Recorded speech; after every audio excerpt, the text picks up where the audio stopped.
चीज़ पे कैसे क्या लगेगा।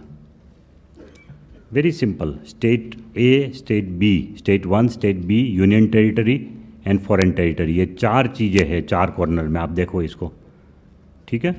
State 1, state 2, union territory and foreign territory. तो कोई भी गुड्स जब एक ही स्टेट के अंदर बिकेगा तो उसके ऊपर एक CGST लगेगा और एक SGST लगेगा। टैक्स का रेट तो एक ही डिसाइड करेगी काउंसिल। मान लो एक चीज़ है, उसके ऊपर 18% टैक्स का रेट GST काउंसिल डिसाइड करती है, तो 18 में से 9% ऑटोमेटिकली CGST में चला जाएगा, 9% SGST में चला जाएगा। अगर 28% रेट है तो 14% स्टेट को चला जाएगा, 14% सेंट्रल को चला जाएगा। सिर्फ नोमेनक्लेचर अलग इसलिए है कि उस हेड में वो जाने से स्टेट और सेंटर को अलग अलग इनकम डायरेक्ट चली जाएगी, इसलिए वो नाम अलग है। बट जो भी रेट होगा वो सिंगल GST रेट होगा। उसमें से एक पोर्शन जो कि सेंट्रल गवर्नमेंट को जाएगा उसको CGST कहलाएगा, और एक पोर्शन जो स्टेट गवर्नमेंट को जाएगा उसको SGST कहलाएगा। अगर आप एक स्टेट में से दूसरी स्टेट में अगर माल ले जा रहे हैं तो फिर आपको IGST देना पड़ेगा। What is IGST? Integrated Goods and Services Tax. It is nothing else but it is a total of CGST plus SGST. उतना ही रेट होगा। जैसे मैं suppose there is an item on which 18% rate of CGST plus SGST is there, तो 18% ही IGST होगा, उतना ही rate होगा। तो मैं उस गुड्स को एक स्टेट से दूसरे स्टेट में अगर ले जा रहा हूँ तो उसके ऊपर मुझे 18% देना है IGST के नाम पे, और वो भरने के बाद मैं जब दूसरे स्टेट में इस माल को बेचूंगा तो उस स्टेट में जो मेरी लायबिलिटी बनती है SGST और CGST पे करने की, वो पे करने के टाइम ये IGST का मुझे क्रेडिट मिल जाएगा पूरा का पूरा। सो इसका मतलब ये हुआ कि IGST वो एक अलग टैक्स नहीं है। IGST जो है ये एक इंटरिम टैक्स है जिसको हम कहते हैं wash out tax. Wash out tax इसलिए कह रहे हैं कि IGST की कोई अपनी अस्तित्व है ही नहीं, वो वॉश आउट हो जाएगा। IGST अपने आप में कोई टैक्स है ही नहीं।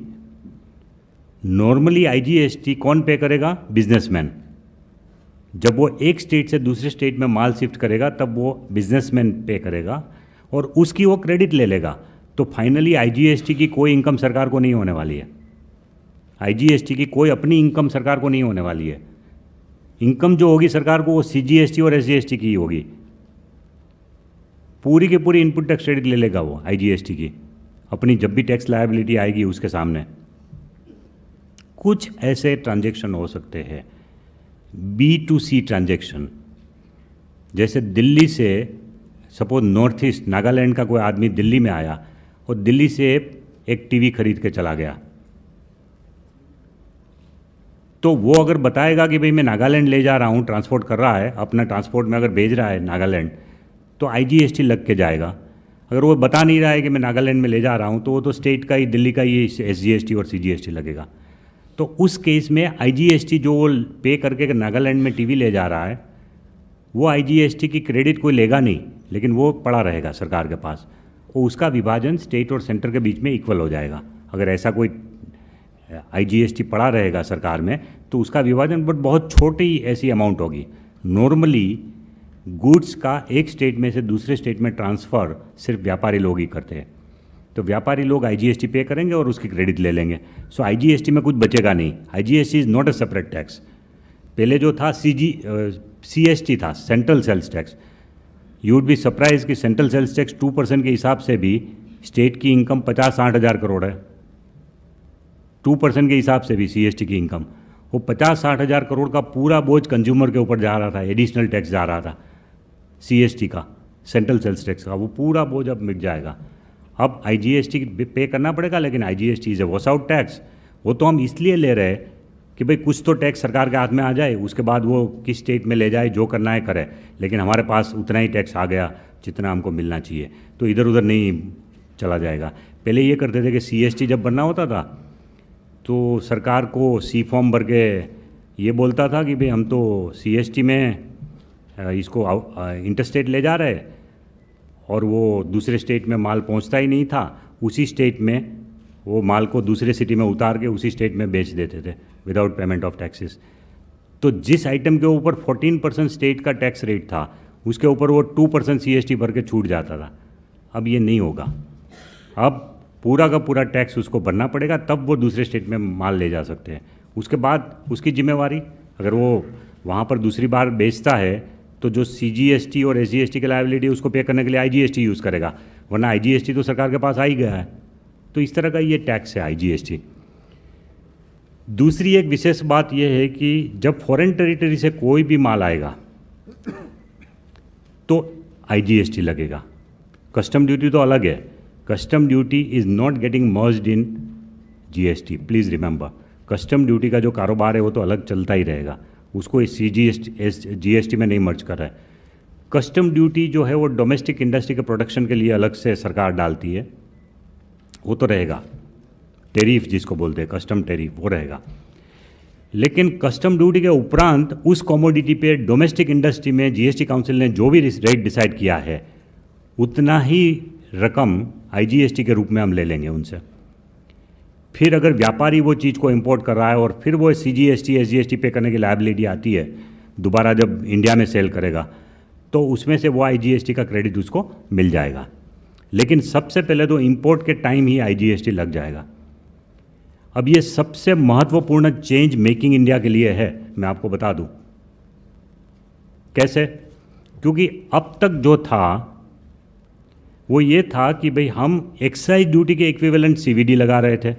एक्साइज ड्यूटी जो लोकल इंडस्ट्री पे था उसके इक्विवेलेंट हम CVD लगा रहे थे। उसके अलावा सिर्फ 4% SAD स्पेशल एडिशनल ड्यूटी लगा रहे थे।